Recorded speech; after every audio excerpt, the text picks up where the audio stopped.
Mes salutations les spectateurs. Dans cette vidéo, je vais parler des dinosaures. Il y aura plein de mots compliqués. Si vous ne les comprenez pas, cherchez sur Google.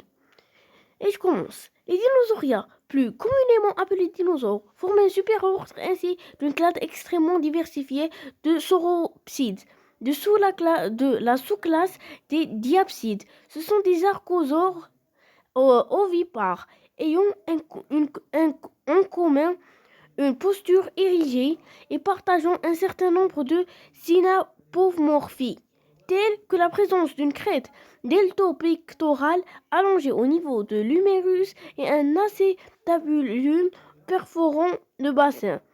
Présent dès le milieu du Ladinien, il y a environ 240 millions d'années, la branche non avienne des dinosaures disparaît entièrement lors de l'extinction crétacée paléogienne, il y a 66 millions d'années.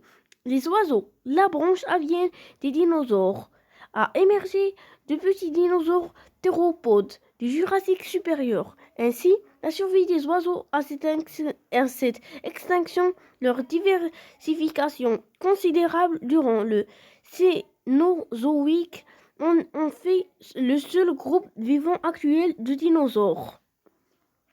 Ce groupe de vertébrés, majoritairement terrestres, connut un succès évolutif considérable au Mésozoïque, dominant les faunes continentales entre le Trias supérieur et le Crétacé supérieur pendant plus de 170 millions d'années.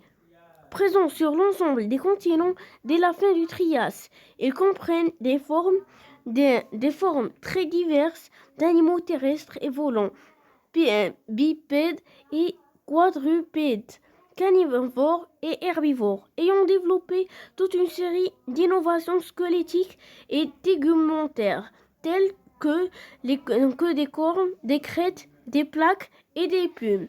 Les dinosaures non aviens comptent parmi eux les animaux les plus grands et les plus lourds ayant existé sur la terre ferme.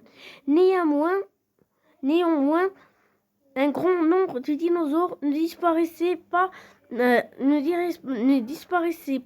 taille d'un être humain, ne dépassaient pas la taille d'un être humain, et certains d'entre eux étaient plus petits qu'une poule. Et c'est la fin de la vidéo. J'espère qu'il vous a plu et je vous dis au revoir.